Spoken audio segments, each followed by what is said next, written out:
I'm gonna read Chad's bio here in just a minute, but we're really glad y'all are here. This is a great testimony to Lovejoy and to the leadership at Lovejoy, both from the athletic, from the superintendent here, the mayor's here, the whole community's come around, and we can talk about men following Christ, which I think is a wonderful thing. Well, so let me get Chad's bio out here because I don't leave anything out.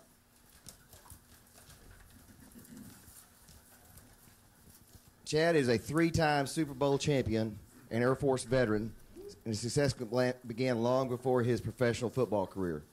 An accomplished lineman in high school, Hennings was offered full scholarships from universities across the nation. Instead, he chose to attend the U.S. Air Force Academy, where he racked up numerous honors academically and on the girding. Hennings' exemplary achievements put him at the top of many draft lists and earned him a spot on the Dallas Cowboys roster. But Hennings postponed his entry into the National Football League to fulfill his commitment to the U.S. Air Force. He entered the Euro-NATO program, a training program for top pilots, and soon found himself at the controls of the AT Thunderbolt. That's the Warhawk for any of the guys that, I don't know if you've ever seen those planes. During his 4-year stint with the Air Force, Hennings flew 45 missions in support of Operation Provide Comfort in northern Iraq, an effort that helped provide relief and humanitarian aid to Kurdish refugees. He received 2 Aerial Achievement Awards, a Humanitarian Award, and an Outstanding Unit Award for his actions in the service. After his discharge, Hennings joined the Dallas Cowboys, quickly earning starting positions as a defensive lineman. He spent his entire 9-year professional football career with the Cowboys, retiring in 2001 with 3 Super Bowl rings. Since his retirement from the NFL, Hennings has found success in the commercial real estate profession, management consultant, and motivational speaker. He established Wingmen Ministries, a Christian men's group in Dallas-Fort Worth, and is active in community affairs, including work with veterans organizations, at-risk kids, and families who are struggling to make ends meet. Hennings is president of Hennings Management. He's author of 2 books, It Takes Commitment and Rules of Engagement, Finding Faith and Purpose in a Disconnected World. He lives in Texas with his wife, Tammy, and the 2 children, Chase and Brenna.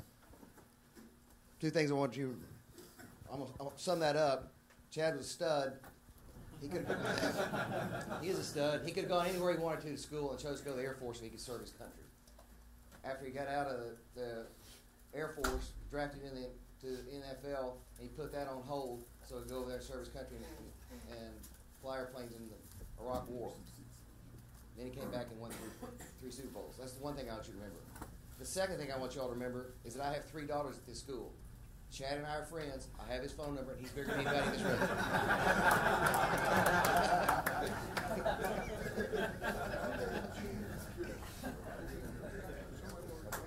Hey, guys. For your other dads out there, I do hire my services out. It's pretty cheap. Whatever, because I have a daughter, a junior in high school. Morning, guys. You wide awake? Did you get enough to eat? I love it. You coached well, Coach. Good job, Coach. But, hey, guys, this morning with the diverse group in age demographic, what I thought I'd talk about today is identity. About identity. You know, there's probably a lot of definitions about what an identity means, but primarily where I want to go with this is how you view yourself and how the world views you as a man. You know, a lot of times the world tells us that, to judge your worth or your identity as a man, it revolves around your job, what you do for a living, or how much you make, the money, or the accolades that you achieve, whether you're all-state football, whether you're a football player, basketball player. I look back on my time, like with the Dallas Cowboys. That was one of the things that I always battled was, I'm a member of the Dallas Cowboys. It's pretty easy when you're winning Super Bowl championships, but it got a lot more difficult when you're struggling at 8-8. And I don't know how these guys today are doing with their identity. Ha, ha, ha. But identity. Identity. One of the things, just a quick side note, that I had the experience a couple years ago to represent the Dallas Cowboys for the 2012 draft to go to New York City and announce their 2nd or their 3rd round draft pick. Tradition, they go to Radio City Music Hall. They have a former player from each of the 32 NFL teams go in and they announce a draft pick. Well, that was a big honor. It was pretty cool to go. When I got there that evening, on Thursday night, they announced the number 1 draft picks. And being in New York, they opened up Radio City Music Hall to anybody that wanted to come in and sit in there and just watch the festivities that were going on. So, again, being in New York, the number of fans that were predominantly there were New York Giants fans, Washington Redskin fans, and the evil incarnate Philadelphia Eagle fans. So when they came to announce the time, they don't like the Cowboys predominantly. So when it came to announce the first-round draft pick, Roger Goodell's up there announcing this, and they announced the Cowboys' first-round draft selection. I mean, it was just, the place went nuts. It was like, boo! You suck, Cowboys suck, boo! And I'm watching this on TV with all the other guys, the alumni that were there, and I'm thinking, man, what type of reception am I going to get tomorrow night when I get announced a second or third-round draft? So I was a little nervous. But finally, when they came to my time, as I was standing backstage, getting ready to walk out to that podium to announce, they did the introduction. And to represent the Dallas Cowboys, former defensive tackle Chad Hennings, but then they added Gulf War veteran, Air Force veteran, combat veteran, blah, blah. And I walked out the stage, and I was really surprised because it was just kind of a polite golf clap, because even in New York, even in New York, they can't boo a veteran, right? So I go up to the podium, and I'm sitting there thinking to myself, I was thinking, I can't let these guys off that easy, right? So as I stood up to the podium, and I said, to announce the 82nd pick in the 2012 NFL draft, I kind of paused, and there's probably, the place was just packed. And I said, America's team, the Dallas Cowboys, and the place just went nuts. Boo! You suck. Cowboy fans, guys, right? But identity. We all kind of change our identities, our perception. I was a former Cowboy player. Now I'm a fan, like a lot of you. I've been able to do a lot of different things. I've worn a lot of different hats. As a fighter pilot, as a student athlete, as a professional athlete, as a businessman. All these different hats, these different identities that I've had. And I think that's one of the biggest things. I know how I struggled with that, because one of the biggest struggles, dads, that I struggled with was when my career with the Cowboys was over, I was like, okay, who am I? It's pretty easy. I knew I was a fighter pilot. I knew what that meant. I knew I was a professional athlete, football player. I knew what that meant. But who was I? In the next stage of my life, what was I going to be? How was I going to perform? And I think that's what we really, really struggle with. And not only we do struggle with that as individuals, but we also struggle with that culturally. Now, for you young kids, I want to go back and I'm going to do a little history lesson here. In the early 20th century, one of the most powerful nations, one of the most Christian nations on the earth, was Germany. In the early 20th century, in the 1920s, there were statistics that showed that German population, over 97% of the German population on any given week would attend church services. So it was known as a Christian nation. But a lot of times they would go, it's obvious what happened to them when the National Socialist Party, the Nazis took over, Hitler came into power. The rest is history. But they were identified as a Christian nation, their identity. But the thing where the Germans miscalculated was that their identity was not necessarily who they were as Christians, but who they were as Germans. In regards to their nationalistic fervor, of their Teutonic culture, of their warrior mentality, that's what they took their identity from. I mean, literally, they would march into battle, and on their belt buckles was the inscription, Gott mit uns, God with us. I thought about that. I thought, it's one thing for an infantryman, but could you imagine an SS officer in a concentration camp going up to a little 12-year-old Jewish girl because he thought that she was subhuman, putting a gun to her head and then poof, and not think twice about it, and then go to church and maybe teach a Sunday school class? Identity. Identity has consequences, right? Who are we as men? And on the flip side of that, there was many individuals. One individual that was on the receiving end of that, an individual by the name of Viktor Frankl. Frankl was a Jewish Austrian psychiatrist who spent many years in concentration camps throughout Europe, in Poland as well as in Germany. He spent time in Auschwitz. He had everything taken from him. His wife, his parents were both killed, all his material possessions. All he basically had was his tattoo of his identity inscripted on his forearm. But while he was in the camp, he made several observations as to why some people lived and others died. He noticed that some people lived, even though they lived in harsher conditions. I mean, they were beaten more. They were basically the slave labor. They lived in atrocious conditions, while many times those that lived in more lenient conditions died. And he determined, based on his observations, that those that died lost their why. They lost their purpose. They lost their meaning to live for. They couldn't grasp their identity as to who they were. It kind of goes along with what a old philosopher, Nietzsche, says, that he who has a why to live for can bear almost any how.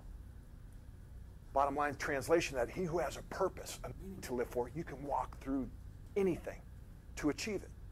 That thing can be your religious beliefs, it can be for a family member at that time, or it can be for an emotion or whatnot.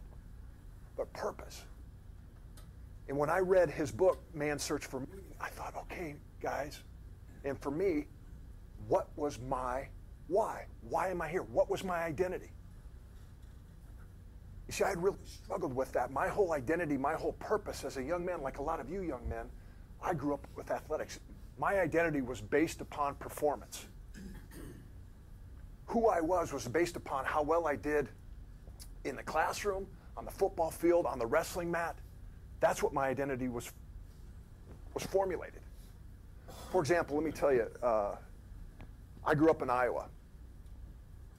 In Iowa, probably the best sport in Iowa, which I was probably better at than I was at football, was wrestling. And for you guys, football players, if you're not wrestling, you need to wrestle. Coach, where you at?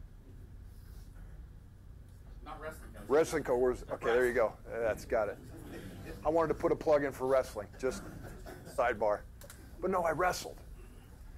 And one of the things that I learned on the wrestling mat was my freshman year, I had set the goal that I wanted to make varsity. I didn't make varsity. I was wrestling junior varsity. I was wrestling at 138 pounds. Little guy. It's about half my weight now. Long time ago. But I went out, and then I didn't like necessarily wrestling that much because I had to end up having to cut too much weight. So when sophomore year, I went out for the other winter sport, basketball, but I soon realized that I wasn't made for basketball because you couldn't cross-face anybody and tackle anybody. I kept going out of games. It just wasn't for me. So I went back out for wrestling my junior year. And this time I was wrestling at 185 pounds. I grew a little bit. But I set the goal that I wanted to make it to state. I ended up making it all the way to state, and I can remember my first match. And I'm from a small country town in Iowa, and I only had 125 in my graduating class, and I was walk into this Veterans Auditorium in downtown Des Moines, where there was 10,000 people in the stands, and there was 8 mats, wrestling mats on the stadium floor. And man, I was just intimidated to no end. I took my sweats off, and as the custom is, I was walking to go out and shake your opponent's hand to get after it. As I'm walking out, I'm looking around, I'm like, man, what the heck am I doing here? I don't deserve to be here. I'm going to get beat. And with my performance attitude, my identity based on performance, that's not a good thing. So I walk out, shook a hand, referee blows the whistle. 6 minutes later, man, I lost, or I should have won. I'm walking off the mat, and I'm like, man, I'm never going to allow that to happen to me ever again. I'm not going to be defeated mentally ever again. And that attitude from that day on reinforced my whole concept of my identity. It was all about me and my performance and my work ethic. And literally, the whole next off season, even after football, I'd get on, the bench press. I'd do my normal number of repetitions that I was supposed to do. But man, I was driven. Nobody was going to beat me ever. I'd do one extra rep for win sectionals, one to make it to districts, one to make it back to state.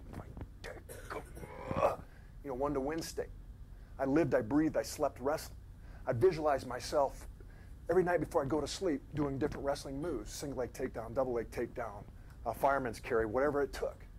I lived, I breathed, I slept wrestling. Went through the football season. Time wrestling season came around. Man, nobody scored a point against me. I beat everybody by at least 8 points, or I pinned them. One guy scored 1 point against me in the semifinal match at state because he was fishing out. He didn't want to get rolled over. He was a big, little fat kid. And I cross-faced him too hard, and I gave him a bloody nose, and the ref gave him a penalty point. The point scored against me. And I won. I can remember standing on that metal platform, bending down my coach, putting that medal around my neck, thinking, man, this is what it's about. It's all about the work ethic. That's all it's about, is just how hard you can work. And man, that was ingrained in me, and that's the way that I approached every aspect of my life, whether that was in the classroom, whether in the athletic field, whatever. And it served me well, but I also approached my faith in the same manner. My relationship with Lord and Savior Jesus Christ, it was all about the work. It was about what I could do. Hey, I have to be on church on Sunday, or I got to go through my confirmation classes. I got to make sure I'm there, or I got to make sure I do this Bible. I got to make sure I pray. If I don't pray, I'm not going to achieve what God wants me to do. I have to. And I had this mentality, and it was kept reinforced because I kept achieving success. Went through college, as Borden said. I was able to go and have success. I was a 2-time academic All-American. My senior year in college, I led the nation in sacks. Over 24 sacks my senior year. Won the Outland Trophy. Academic All-American, unanimous All-American, MVP of 2 different bowl games that I played in. I'm thinking, man, I'm somebody. Because it's based upon how hard I work, my blue-collar work ethic, that got me there. And my whole time through college, as well as my whole young adult life, my walk with Christ was based upon my performance. That was my identity. That's who I was. After I graduated from the Air Force Academy, my commitment, I received the assignment to fly the A-10 Warthog, the Thunderbolt II. How many of you guys know what an A-10 is? More than they need to watch Military Channel a little bit more here. The A-10 is a close air support. It's a flying tank. The whole plane is designed around a 30-millimeter Gatling gun called the Galway Avenger. It shot depleted uranium-tipped explosive incendiary bullets, nuclear bullets.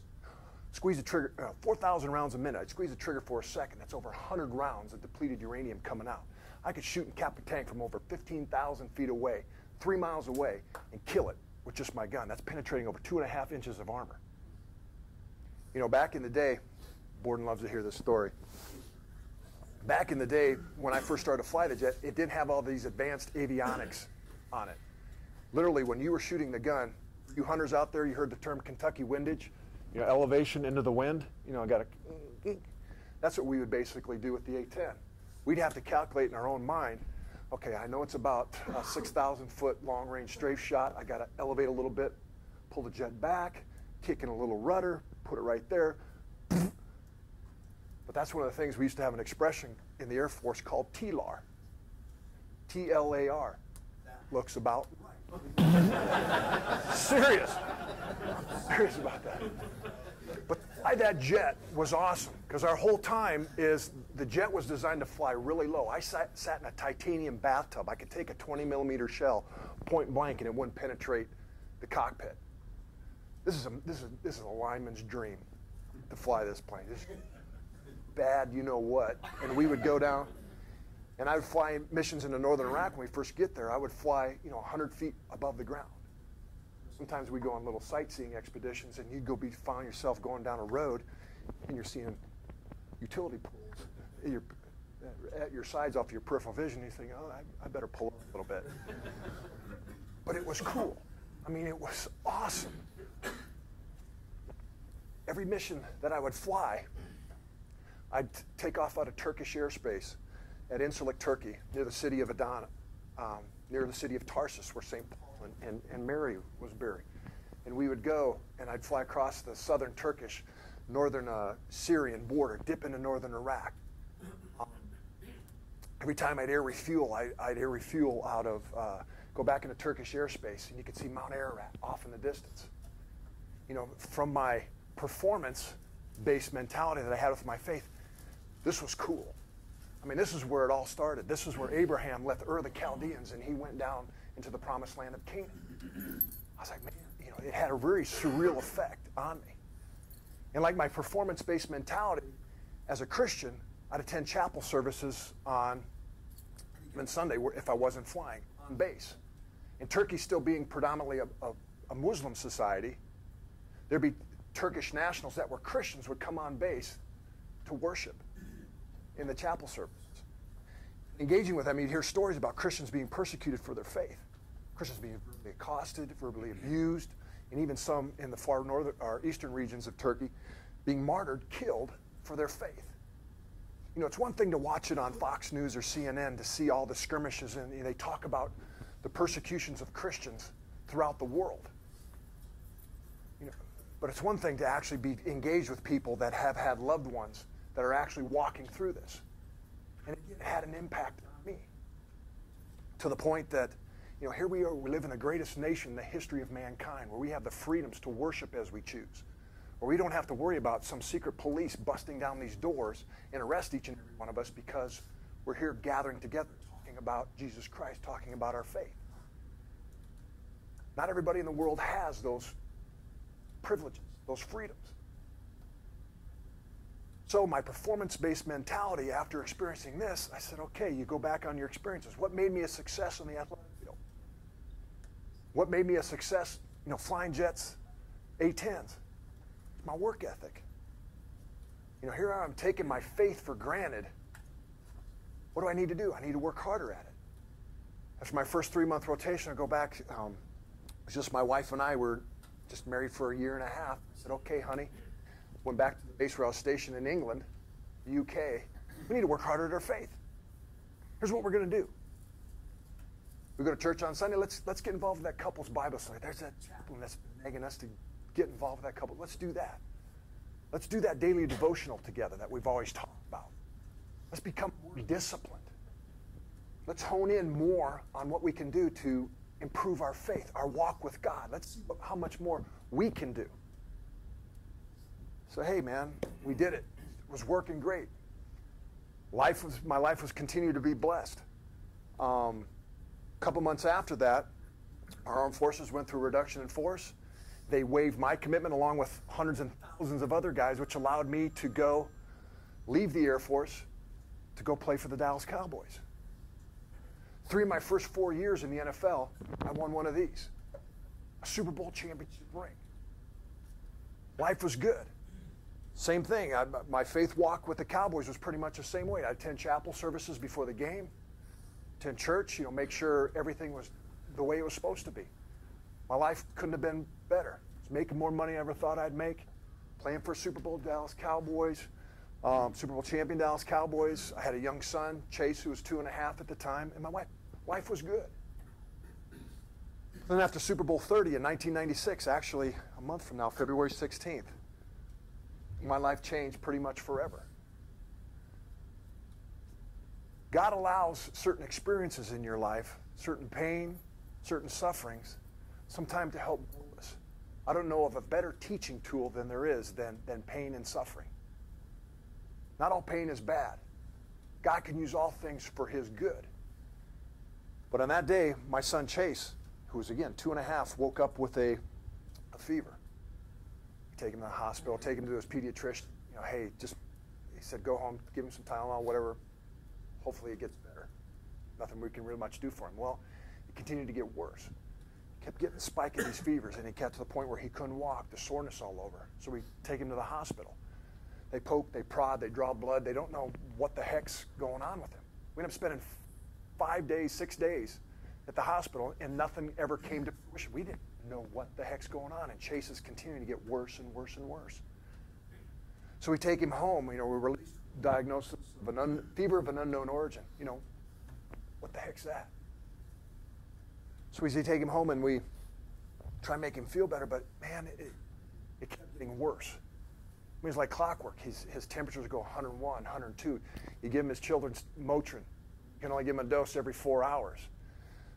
But his fever after giving the dose kept climbing, 103, 104, 105. It's like, you know, what do we do now? So draw a temperature bath, you know, trying to hold a little 2.5-year-old to bring his core body temperature down. You know, and he's sitting there, you know, he's looking up at me, and it's like, you know, Daddy, why do I feel so bad? Dad, why do I hurt? What's the matter with me? Am I going to be okay? he's 2.5. He doesn't understand. My wife's around the corner. She's just crying, weeping. And here I am, Mr. Stud, Mr. Man who can fix it all. I couldn't do anything. I couldn't help my son. I was powerless. Because up until that time, guys, playing for the Cowboys, I was the strongest guy in the Cowboys. I could bench over 550. I could squat 750. At 295 pounds, I could run a 4.740. Mass times velocity, that's a lot of coming at you, right? But I couldn't help my son. I was hopeless. I was helpless. Through my identity, I couldn't perform and I couldn't fix it. And that's where God really wanted me. He had me in his hands the whole time. And as he began to speak to me over the next few weeks and months as I'm going through this, and men, you give me an amen on this, we don't flail too well. We don't suffer till we want it over. How many of you guys had the flu? I mean, we don't just suffer too well, but our wives, my wife gets sick and same illness as I do. She's cooking, she's taking care of me. And well, the kids, she's running the house. I'm over there with my thumb in my mouth, crying like a little baby. But we don't suffer, we don't flail well. But thank God we have a gracious and heavenly Father that loves us so much to walk us through those painful times. And I had a choice. The one thing that I did have in my choice, I had a choice that I could pursue him or I could turn my back on him. You son, I don't agree with you. But that's not his character. That's not who he is. So my wife and I made a commitment. We were going to pursue God to try and seek who he really was, who we really were. And God began to speak to me in the fact that he gave me a picture one time of, I had this big oak tree in my backyard. He said, this is what I want you to do, Chad. I want you to take your son Chase. I want you to tie him up to that tree. And I want you to invite all those fans that I mentioned earlier, those Giants fans, those Redskin fans, those demonic Philadelphia Eagle fans. And I want you to invite them to come over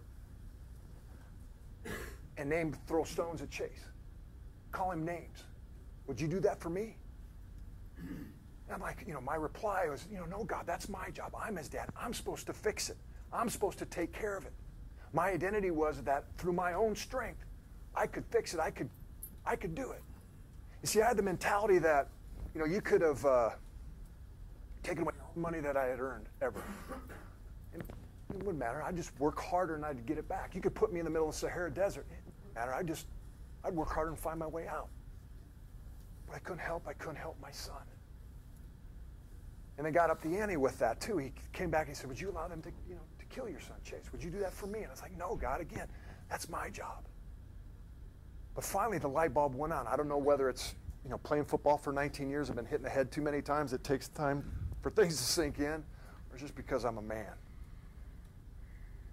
Sometimes it takes a while for certain things to absorb and for us to take ownership in that. But the light bulb finally went on. It was like God telling me, Chad, I love you. But you know what? There's nothing that you can do to earn my love. It's called grace.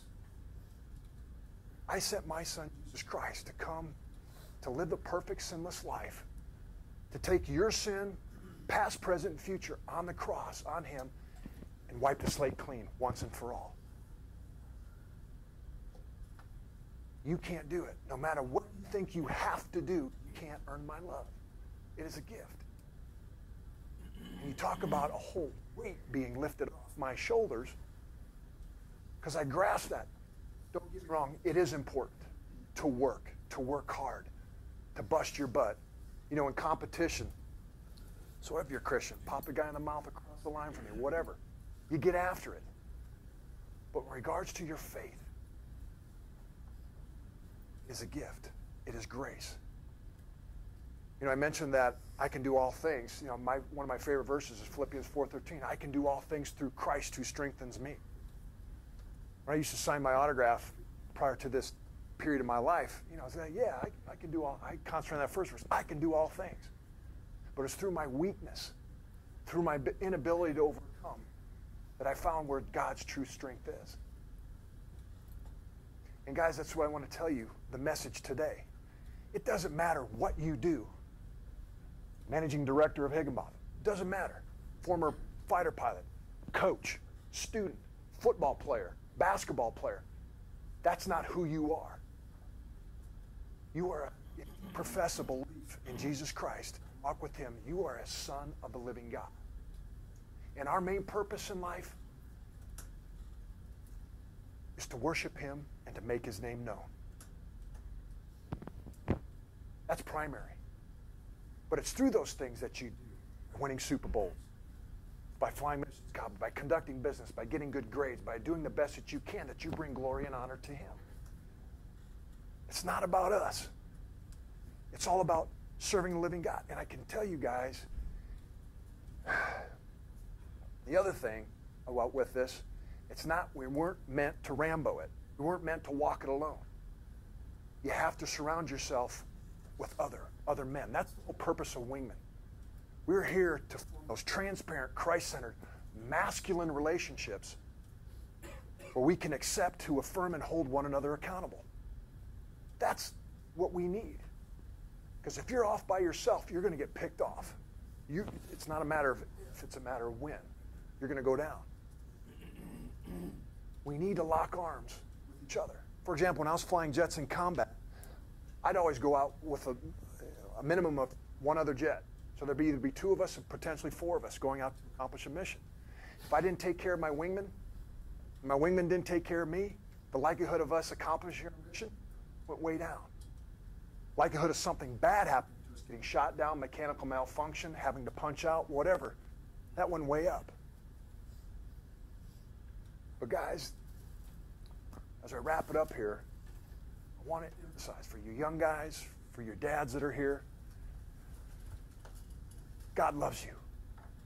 He wants the best for you. You don't have to perform for him. Accept his grace of love and mercy for what it is. It's a gift to you. And secondly, don't try and fly solo. Surround yourself with other strong men that aren't afraid to get in your face. If you're screwing up, or if you're walking down a path, give them the permission to pull you back. We need that, especially in today's times. And I'll just put one quick plug in here. One of the things that we started, yes, God, I hear you. One of the things we started at Wingmen was a Wingmen varsity event. This would be like a Wingmen varsity where we got dads. I bring in different speakers, and we got young high school kids, junior high school kids, young men that are coming where the fathers can mentor the young men. I bring different guys in, like Navy SEALs, to special operations guys like Donald Driver, Michael Irvin, guys that I've played against and with, to come inspire you. But that's just kind of the icing on the cake. We need to get together, and we need to bond. That's my plug for Wingmen. But guys, I'm going to close in prayer. And if any of you guys have any questions, or well, I'll stick up here for just a couple minutes if we have time, Coach. If anybody wants to ask anything, be happy to do that. But guys, let's bow our heads and pray. Lord, I thank you. I thank you for your grace, your mercy, the love that you have for us. I thank you for these men, both young and old. And I pray, Lord, that you place in us that seed to be men like David, to be men after your own heart, Lord, to pursue you with a fervor. But to realize, Lord, that it's not about us and our performance, that our identity is taken in you as to what you did, to what your son Jesus did on the cross. We know that we can come with full confidence to approach the throne of grace and ask for forgiveness. And I pray, Lord, that you bless us with the resources that we need to achieve the mission that each and every one of us in our hearts, that we have a purpose, a passion to fulfill. Bless us, Lord, I pray. Walk with these young men. Walk with these dads as they go about their day today. And inspire them to bring glory and honor to your name. I pray this in your son, Jesus' name. Amen.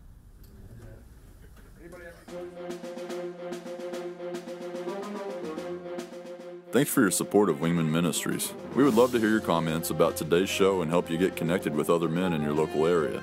To keep up to date on upcoming events, element groups, and speakers, please visit our website at wingmen.org. And while you're there, be sure to sign up for our email list.